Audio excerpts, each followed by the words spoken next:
Oh Hey, bro, man, I it's was ridiculous. just thinking. So today we're going to chat a little bit about UFC 272 in Las Mhm. Vegas, March 6th. Colby Thickness, not Colby Thickness, the bad Colby Covington, not good Colby. I got to get confused all the time now because you've got two Colbys. You've got the good Colby Thickness versus the bad Mhm.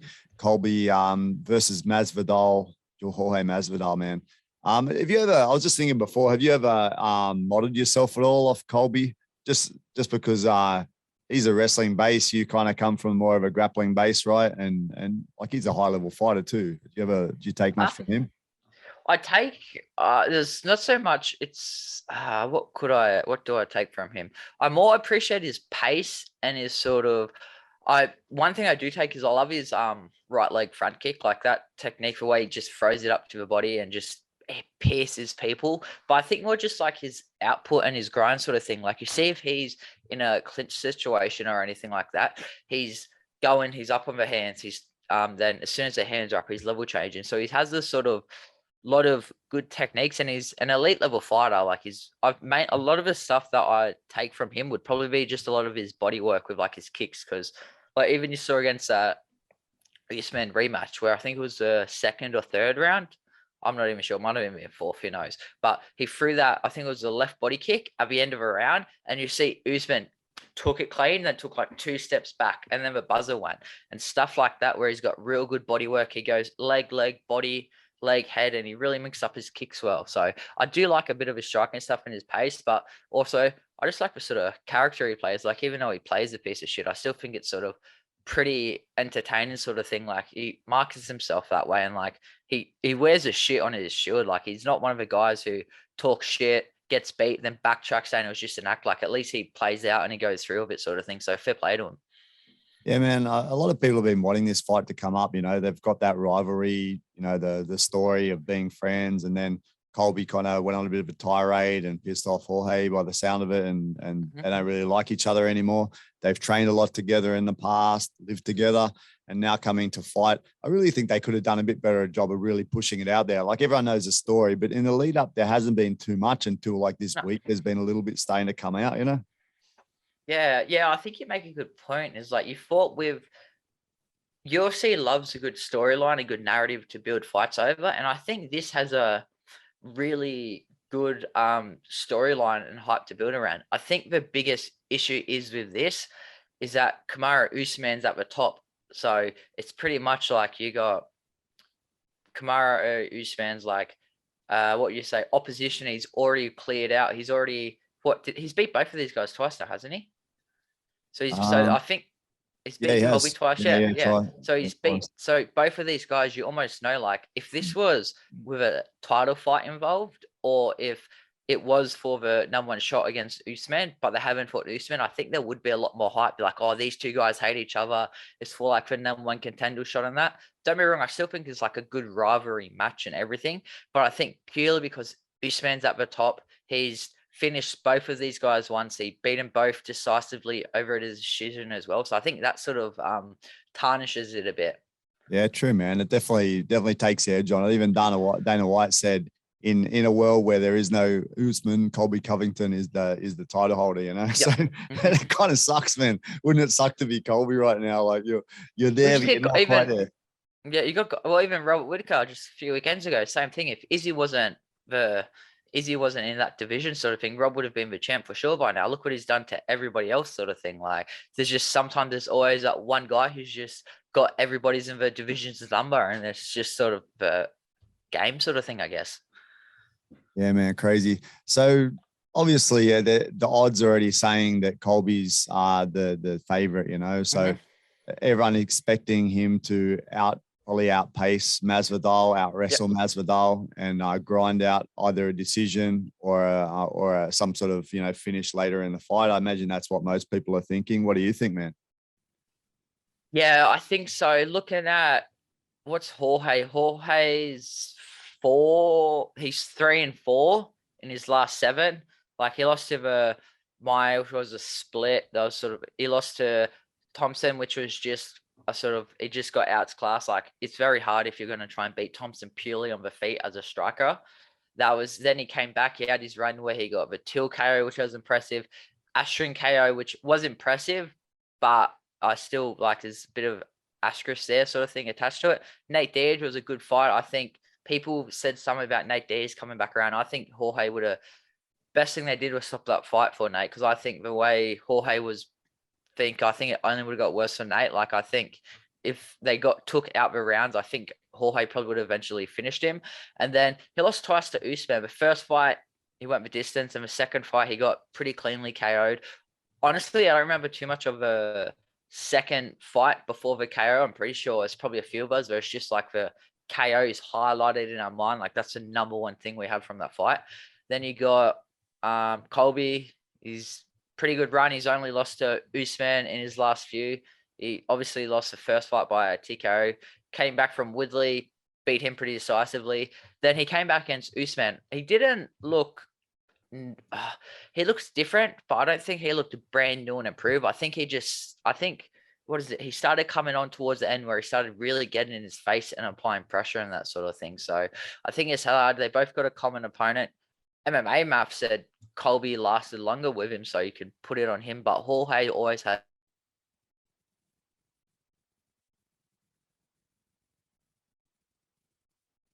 There, bro. Broke. You're frozen. Anyway, yeah, looking at the tail of the tape, man. You're there. You're back. Colby's back. Yeah. So looking at the tail of the tape, Colby, Masvidal is 37 versus 34. So there's a few years, and people are saying that Masvidal's a little bit past his prime, looking a little bit older, maybe partying a bit more than the past. Who knows, man? I don't know if that's possible, eh? Yeah, he's probably been. He's the type of guy who's been partying his whole life, anyway, probably. So, the height is exactly the same, 180, reach 183 for Colby versus 188 for Masvidal, which helps him a bit. 5 centimeters is not a small amount in terms of striking. It'll help him a little bit with those straights. Record 19 fights for Colby versus 50 fights for Masvidal. That's a huge experience difference, but you could also take into account the wrestling experience of Colby. It does make a difference, right? He would have had so many competitions in wrestling that kind of add on to that experience edge when it comes to, driving and fighting opponents and everything. Exactly. Oh, you go. Go on. I was just going to say, even though the experience difference is pretty heavy sort of thing, I think once you get to a certain level, like the high level guys like Colby's and stuff like that now, like you see some guys who are only like, say 12-0, 13-2 and stuff like that, and they're in the top 5 fighting contenders. I think it's not so. I don't think it's the experience of who you've beat. No, it's not the experience of how many wins you got in that. I think it's more like the opposition you faced. And even looking at Colby, like, even though he doesn't have the same amount of fights, like the names on there, like Maya, RDA, Lawler, Usman twice, Woodley, like it's not like it's Jorge's gonna have anything he hasn't seen before with that fight differentiate sort of thing. Man, like, are you in agreement that Colby will take it, man? I kind of feel like it's almost a foregone conclusion, given that if they take away the fact that they could have injuries or anything like that. He's got a pretty good chance, right? High volume, just pressure. And Masvidal doesn't really like that pressure, and I think you'll succumb to it at some point. What do you think, man? Yeah, man, I'm gonna have to favor Colby with this one. Don't be wrong, Jorge is a hard striker. There it is. There's a first one, bro. Hey, mate, I did better than I thought. I got 15 minutes in without fucking one up, so I'm impressed. So I think it's gonna be, I think Colby's just gonna grind him out. He's gonna outpace him, and I think the wrestling's going to be that real big factor. The thing that surprises me, a lot of people think that Colby can't stand with Masvidal, but I think people are underestimating Colby's striking with a sense that, don't be wrong, I don't think he can go tit for tat, like they can't go 1 for 1 and sort of play it like that. But the way Colby fights, he might throw 4 or 5 strikes to Masvidal once. 4 of them might not land, and he might touch him with a 5th punch, which might be like a touching jab or a glancing right hand or something.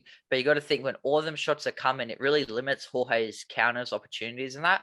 Where you see him versus someone like Nate Diaz, who sort of plots, stays leads leg heavy, just tries to slap his boxing and that. Jorge can have a field day with stuff like this. But with Colby's pace and just his pure volume, it's very hard to get good clean counters to really shut off someone's lights if they're a good technical high-paced volume striker, which Colby is.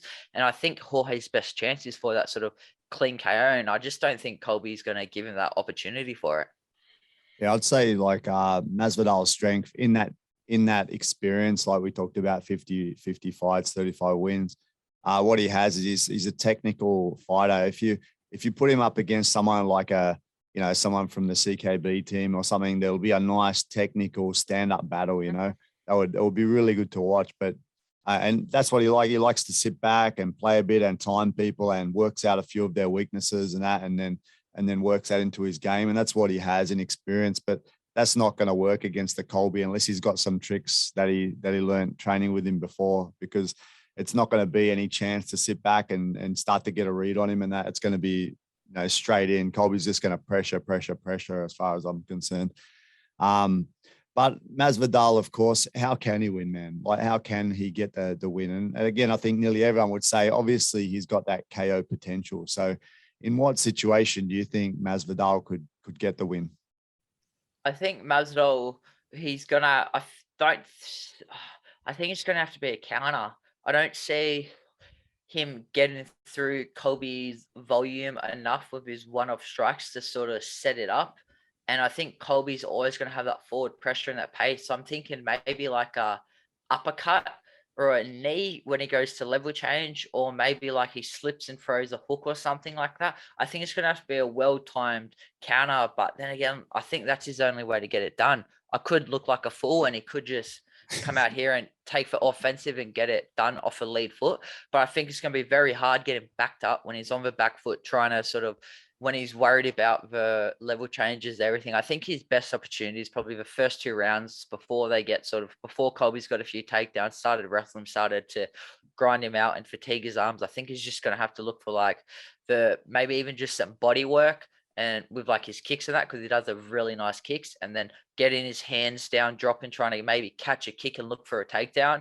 And as soon as he gets that read that he's trying to catch a kick, explode over top with something up top. But that's if he's been aggressive with it. But I think his best bet will probably be the counter. But who knows? There's a lot of bad blood here. He might just come out and he might get in Colby's face, and we could have a dogfight. And if it's a dogfight, I do think that really increases Jorge's chances if they do end up going that 1-for-1 sort of thing, if Colby can't sort of dictate the pace from the get-go. Yeah, bro. I see it as two kind of opportunities for Masvidal, or two things that he could do. And one with Colby, he throws like his whole body and everything to every punch, because he's not like the most powerful puncher. He has to use his whole body weight, right? You see him, he throws his whole body into it. And I think that's what you said as well. He could get that counter. So if he's worked enough, if he's if he can get it, if he can catch him, time him right, he might be able to land a solid shot using Colby's own weight as he throws himself in. And you saw that in the last fight. I don't know if you have a look at the first round of the last fight with Usman. Usman actually dropped him or hurt him with a shot when he was coming in as well. I think it was a left hook when he was throwing a big overhand or something. And I think he could do that. He could time an uppercut, could time a hook. Or the second thing I see is in tight, it can be quite dangerous. With Masvidal can be quite dangerous with elbows in tight. He throws that clinch a real situation. Close, yeah, true. Clinches and throws big elbows. That's another one. And again, a la tied to Ivasa can hurt anyone, man. It doesn't matter who you are. You cop a big elbow on the chin, you could be hurt. So they're the two sort of opportunities I can see. Some sort of counter with Colby throwing his full weight on the attack, or Masvidal working something in tight. But of course, the chances are less that will happen than Colby will just overwhelm him and drown him later in the fight. I think he'll be really competitive. He's not a bad wrestler too, right? He'll be very competitive in the first round. I see a percentage decrease each round until he gets starts to go down. Yeah. I think also an X factor is because they have trained together that Jorge might has some pre-existing reads on Colby's style, which could actually favor into the counters. So he might know like, Colby, when he switches southpaw, he likes to throw his cross and get his head off to the left side. And he might have a few sort of tactics like that, which could increase his chance sort of thing. So I think that actually, I think that does raise the sort of chances of it being more of a counter than on the lead sort of thing, or vice versa. He might know defensively, maybe there's a certain footwork pattern Colby likes, or he likes to shell up and exit a certain way and drops his left hand or something like that. So I think that could play a factor, but still, I'm thinking Colby's just going to grind him out and get it done by the points. All right, bro. Let's say that. Then I feel like it's going to be somehow a finish. I just feel like that the pressure that Colby puts on that he'll pressure him too hard, and Masvidal might just lose it, just give up kind of in the later rounds. So I'm thinking some sort of finish, probably obviously ground and pound or something towards the end. So round 4, round 5, Colby gets the W. What other fights are you keen on in that card, bro? 272. There's some good fights, eh? Oh man, I think is that Alex Oliveira? Is that the kickboxing guy? Oh, let me see. No. My bad. That's for Dirty Cowboy. This is the grub one. Who? Yeah, it's a different cowboy. Yes. Yeah. No. This is a scumbag. Yeah, versus Kevin Holland. So obviously Kevin Holland versus Alex Oliveira is going to be a good fight. It's good to see Kevin Holland back. Barboza Mitchell is going to be pretty intense. Then I think you got Rafael's fighting each other, which I think is. I wish that was 5 rounds too. To be honest. I think I really want to see Fiziev in a 5-round fight at this point. I think his name stock's up there, his technique and everything's up there. So I think it'll be good to see, like, if this fight was 5 rounds, I honestly think it would play out different to how I see it playing out over the 3 round, which it currently is scheduled for. Yeah, bro. So let's talk about that one, man. So got to turn your volume down. All good. Yeah, so obviously there's a big difference in these two fighters, right? Like RDA, he's been in the game forever. You know, he's up around the 50 fight mark too, 43 fights, 37 years old. It's a different sort of game to the young up and comer Fiziev, 28 years old, 12 fights. Obviously a lot of fights in kickboxing as well. I think he's up around 50 fights in stand-up fighting. So again, it draws them closer together. But it seems again the common theme that we talk about, that trajectory of RDA, it's got to be on the downward spiral, right? Whereas Fiziev is on an upward spiral. RDA doesn't seem to be, you know, he still seems to be the similar fighter that he was back in the day. You've got the young upstarts coming up that are changing the game a little bit. And I'd say Fiziev is one of them. What do you think, man? Yeah, I think just looking at sort of RDA's track record over his sort of last few fights, say let's go 2018, so the last 4 years. Like, he lost to Colby and Usman. There's no shame in that. He beat Kevin Lee, which was impressive. Leon Edwards, which is sort of he's probably gonna next in line for a title shot. The Chiesa loss was a bit surprising. Then that split decision against Felder, which don't think it should have been a split. I think RDA handled that pretty comfortably, even though it was on a 5-day notice. So I think looking at the guys he's fought, Chiesa was a grappler. He just got out grappled. Leon Edwards was the better striker. Colby was the better striker. So he's then like Eddie Alvarez. So I think, just like you said, I think if you had RDA 5 years ago when he was a champ, who was on his run and everything, would be a different fight. But I can almost see it as like not necessarily a passing of the torch, because these guys are at different stages of their career, sort of thing. But I think it's a good stylistic matchup for Fiziev. I think he favors sort of really well into RDA's style. I think RDA might try to force and look for a grappling, which I think he would be smart to. But like I said, if this was 5 rounds, then RDA, because RDA is pretty fit, so if he could pressure with that grappling and countering for the 5 rounds, I think we could see the fight play out pretty differently. Because as we saw, Fiziev can get tired, like in not his last fight, but the one before with Bobby Green, not Brad. We saw him lose that 3rd round and he started to fatigue, sort of thing. But then again, Bobby Green has a high output as well, which RDA doesn't really have. And I think if RDA tries to sort of, like I said, go that sort of 1-for-1 with Rafael, I think he's going to get hit hard. He's going to get hurt. I don't know if he gets finished, because RDA is pretty tough, but I think Fiziev gets it done pretty like decisively. I wouldn't be surprised if it's like a 30-27. I think he's just that upper echelon of striker. And I think RDA kind of thinks of himself as a striker, or the way he fights as though he's quite confident with his striking against, your general MMA fighter. Like he's confident with it, but I think he's the speed and the accuracy and the timing of I'm going to say Fiziev. I don't know if it's Fiziev or Fiziev. Fiziev sounds good to me. Yeah. I think I just think he's going to piece him up, to be honest. And I think the only chance he really has, from my perspective, is to somehow grapple, because we haven't really seen Fiziev in a like intense grappling exchange to really know can he hold up to RDA, but can he get him down? I would say the athletic ability that he's shown so far, I don't think RDA's got like a clear chance to get him down. He may not, but yeah, I think it's not going to be an easy task. So I just see him getting pieced up, to be honest. I see Fiziev as the next big thing moving up, and I see RDA as a downward trajectory, and I think he's going to get knocked out, to be honest. Just seeing how good he was against Riddell, you know? Yeah, I think Fiziev, how we want to say it, I think he has like a 95% takedown defense. Like he's in the top 5, top 10 for the UFC with like, I saw a stat was like the percentage with over 20 takedowns actually attempted against them. And Fiziev, I think, was number 2 at like 90 or 95% takedown defense. Obviously, looking through his record, he hasn't fought anyone. I guess you could almost say anyone at RDA's level of wrestling and grappling that, but I don't think RDA's level is enough sort of thing. I think you need like these real elite guys, like maybe like the Islams, the Oliveras and stuff like that, to really put Rafael in that dangerous position on the ground to even get him there. Whereas I think RDA is going to shoot, but I can just see Fiziev, obviously with his range, he's so good with his range, his kicks, he can chop down the legs, makes it really hard for guys to get in on him. So I think it's going to be a hard night in the office for RDA. I think he should look for the takedowns and a lot of clinching and maybe some upper body throws or something to try and catch him by surprise. But then again, as you know, Fiziev is expert in like Muay Thai and everything like that. So he's just as comfortable there. So yeah, I think it's a hard fight. It's a good fight for Rafael Fiziev, and it's a hard fight for RDA.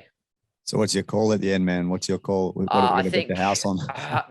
If it was 5 rounds, I might even honestly start to favor RDA. Honestly, over 5 rounds, I think we could see a different fight play out. But 3 rounds, I think, yeah, I'm going Fiziev by, I think, just a points decision. I don't think he finishes RDA. I think he's going to pretty comfortable. I think like a 30-27 probably across like all scorecards, like just a nice, clean, technical performance and just wins each round, pretty comfortable on their feet, and then stops a few takedown threats here and there. Yeah, bro. So I'm picking KO to Fiziev or Fiziev or whatever his name is. And another one. You just said Rafael, then RDA the whole time would have been so much easier. For sure. Look at that. I want to hear him say it, then we can be correct. Anyway. Yeah, Mitchell Barboza, man. You kind of talked before and mentioned that you kind of felt like Mitchell had a bit of an advantage in this one. I think Mitchell is a clear favorite again on the betting odds. So what are your thoughts on that now, bro?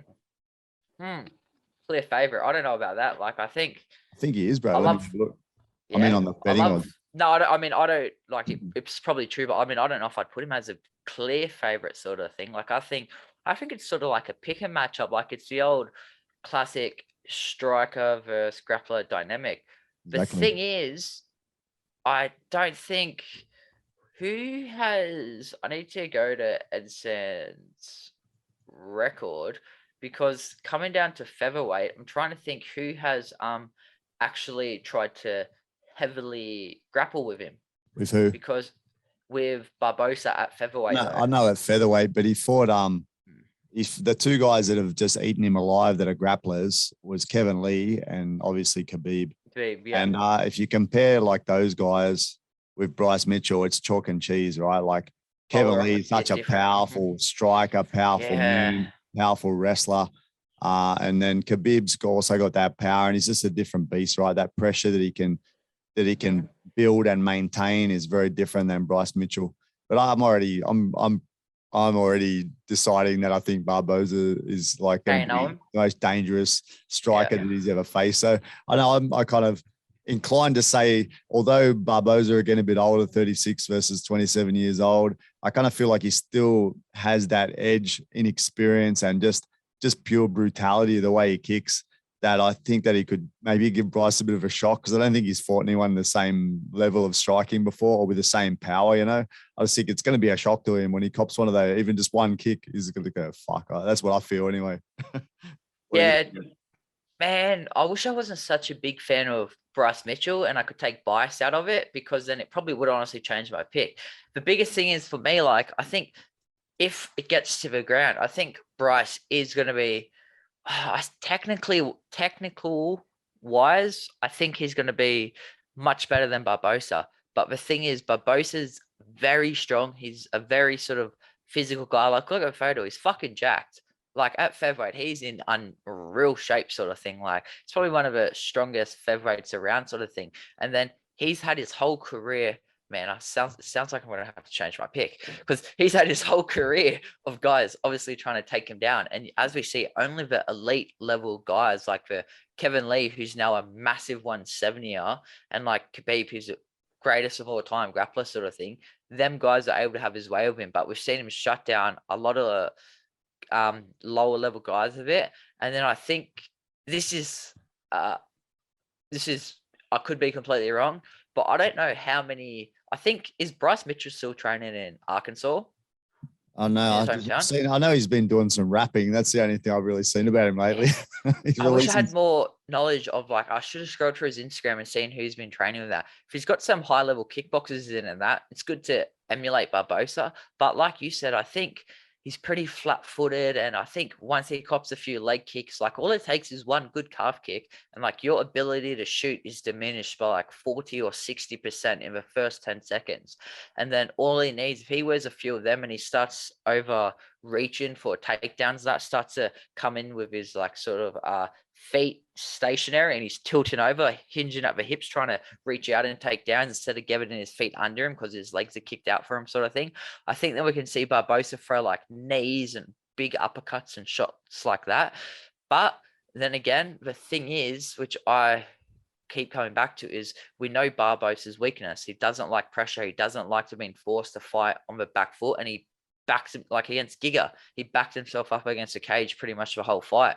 Just obviously when he caught Giga a few times, he would come forward, but his natural sort of, what is it? Oh, I'm not even going to try and say that word because I'm going to butcher it. But his like natural habit is to normally go back and try and get people to come onto him on the fence, which I think it's all right. But Bryce Mitchell is tough. He just hires a high guard. All he needs to do is start reaching out, grabbing wrists and that. Then he can get into a clinch situation and start trying to look for grappling exchanges that way. Man, I think this should be a pick and fight. Actually, I'm honestly, actually, yeah. Like I said, the odds, bro. The odds in Australia, it's $1.65 for Bryce Mitchell, $2.20 for Edson Barboza. So, like I said, Bryce is kind of the clear favorite in betting. I think it's his age and he's undefeated, right? Like, he's like undefeated, 14 fights, 14 wins. So, that's obviously he's the favorite, but I think Barboza's got a good chance. And I would say, if you're going to bet on something that's a bit better, not too even, that one's probably a bet for Barboza, but at the same time, it's a risky bet. He just needs to get taken down. He's also been warned, man. He's had a lot of fights, 32 fights. He's warned. If you watch the fight against Kevin Lee, he got destroyed. But he lasted a long time, which is another thing. Like Bryce, I don't think Bryce is going to be able to finish him. That's for sure. That's just my feeling after seeing him against Lee getting smashed to hell, and he still kept going. He got stopped eventually from a cut, I think. But it was a real tough fight. And I think it was the 4th or 5th round that he got stopped. And I don't think Bryce is going to be able to do the same sort of damage. So if he does manage to control him, I think it's going to be a points win for Bryce. But I think Edson's got a chance of just, I'm going to see him like smashing his legs and Bryce not being able to walk. That's just, maybe it's my fantasy, but I hope he does that. Yeah, no, to be honest, man, I think I'm still going to pick Mitchell, but I'm nowhere near as confident as I was before. And I think the only reason I'm picking Bryce is that we've seen Barboza's weakness and tendencies is like what I was saying just before, where he puts himself up against a cage and he almost invites people, which is fine if he's in a striking match because he can use his quick in that. But you don't want to invite good high level grapplers like Bryce Mitchell. Then again, before this, I was probably like 80-20 just, but actually sort of talking it out and going through it, I'm more like 55-60 Mitchell and like 40, like it's a super close fight. If I probably will bet, to be honest, I'll put it on Barboza, purely Barboza probably KO. I think Bryce chins, I don't think, who's the biggest hitters? Let's be real, to be honest, biggest hitters he's probably fought is Andre Philly, who's not really known. So I think it's going to be a sort of new sort of feeling for Bryce. I think it's going to be sort of off the first minute. I think it's going to dictate. If we can see Bryce weather the storm, get him up against the cage nice and early and start to grind him out, I think we can be pretty confident. But if we see Barboza circling, chopping legs and doing everything real sort of precise and doing things they need to do, I think it could be like a long, brutal night for Mitchell. And I think we could even see like a repeat of maybe like the sadly, but the hooker finish sort of thing where Bryce Mitchell is probably too tough for his own good, and then Edson just purely puts it on him, and then Bryce has to cow due to like body shots or big head shocks. Now, I don't know if Edson can get, well, if anybody can, it's him, that big highlight reel one-shot KO, but I think if Edson gets it done, it's just going to be a sort of just constantly touch him, hurting him, and Mitchell just can't get his takedown, can't implement his game plan. But as for right now, I just think the sort of game plan's been written, and I think Bryce Mitchell's it's going to be tough, but I think he gets it done. And I think, like you said, I think he's going to get the decision because we've seen good grapplers have a hard time finishing him, and I don't think Bryce is at that level yet where he's going to be able to grab him, put him down, and finish him. Yeah, but I think that's the one you mentioned. Dan Hooker fight is in the back of my mind, and I feel like if you can finish Dan Hooker, you can finish anyone in the world. Finish anyone, exactly right. Spot I feel on. like he's got a good chance, man. Yeah. Hey, well, even in that Kevin Lee, but that Kevin Lee fight where he was getting demolished, he still did that spinning back kick out of fucking and almost won the fight, sort of thing. So he also has his Hail Mary options as well, sort of thing. So it's another thing to look out for. That's true, man. Hey, one fight on the prelims that I'm interested in too is Umar Nurmagomedov versus Brian Kelleher. The reason I'm kind of interested is because a few years back in Macau, where I'm based, there was a big amateur competition, and it was like a world championship. I don't know if I mentioned to you before, and they brought all people from all over the world, but it was actually arranged by the Russians. So you had this Russian team, which included Umar Nurmagomedov and a few other just killers, and they were already at UFC level. You could see they were already at UFC level, and they're fighting like people from around the world. And there was a couple of challenges, but not really. And they ended up like taking every single division of the world championship. And the funny thing about it was there was some Australians like fighting on there. Did I mention to you before? I don't think so, to be honest. No. So there was 3 Australians there, and I went, "Oh, fuck, great! There's some Australians. I'll go talk to them." And I'm like, "Oh," I say, "I come into the gym now from somewhere in Sydney," and I said, "Where are you guys from?" Okay, what sort of experience? How many fights you guys had? And he goes, "Oh, none." I went, "What? None in MMA." I said, "What about like kickboxing? Anything else?"